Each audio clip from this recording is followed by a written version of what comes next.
Katulad nan, day 2. Yung day 2 na yan is, ano, ayun na nga, by January. Alam nyo, doon nakakabobo lang talaga guys, nakakabobo dahil dito sa grupo na to, tsaka kay Vice, alam na nga nila sa isa't isa na gano'n ang ugali ni Vice. Bakit nagla-like pa, nagko-comment, ano pa, chat-chat. Oh, bang akala nila hindi ko alam. Syempre deleted na 'yun. No ka ba? Oh, 'di ba? Mautak sila. Ayan. Hinahayaan ko lang. Kasi natatawa lang ako pagkatapos ng issue. Kakaibiganin mo? Ano 'yon? Kasi ako, actually guys, labas na ako doon. Labas na ako dyan sa issues nila kasi nga, tagapayo lang ako kasi sinasabihan nila ako. Diba? Ako lang naman pinagsasabihan nila. Maalay ko pa sa issues nila. Ano sila sa akin, nagkikwento sila sa akin. O, ayan. Diba? And then, ayun na nga, ako na mismo nagsabi kay Vice na tama na tong friendship na to kung ganyan ka din naman. Ginanong ko siya. O, so okay na, hindi naman talaga kami nagpapansinan ni Vice. O, wala na yan. Hindi talaga, alam niya rin sa sarili niya na kapag I'm done, hindi na ako namamansin talaga. So, kaso ang ending, by Feb 3, ayan, Feb 3, ayan. Tignan nyo ha. Doon ko rin naman nakita pansin, pero nananahimik lang din ako na, uy, nagchat-chat pala to mga to, group chat, tsaka ano pala, chit-chat about sa akin. Isip-isip ko guys,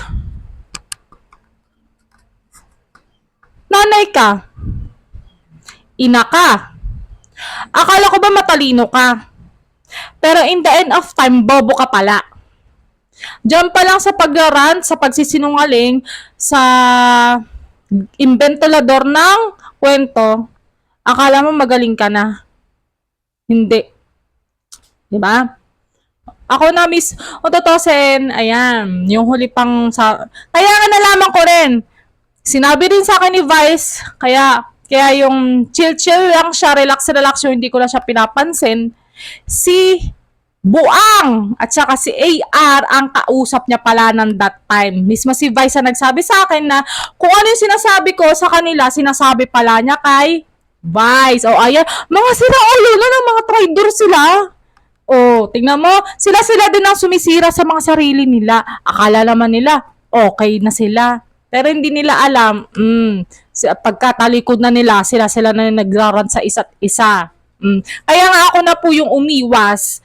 Hindi ko na po talaga sila pinansin kasi kung totoosin, ano din po yan sa mental health ng isang nanay.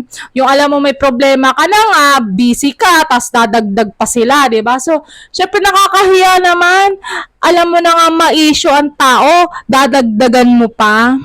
Di, go ako na po yung nag-left the group. Di ba? Matured say, mas okay nang tahimik ka.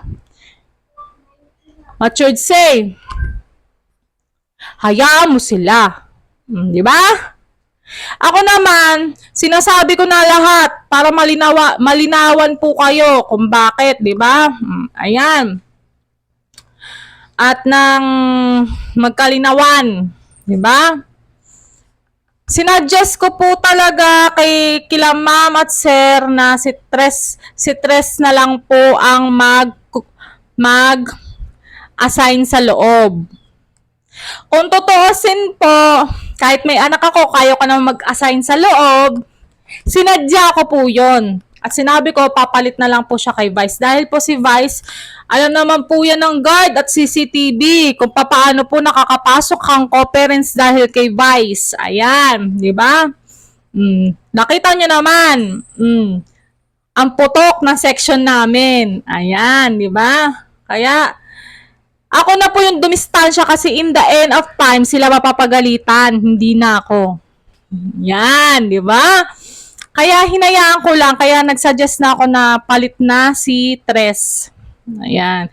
Buong akala naman ni Vice na buong akala niya sa kanya na lahat. My God. At saka yan, bahala kayo kung ikwento nyo man ako sa iba. Mapagkwentuhan nyo. Katulad nyo rin na traidor. Nga kayo. Ayan, okay. Yan na, ha? Alam nyo na lahat. Okay. Bye!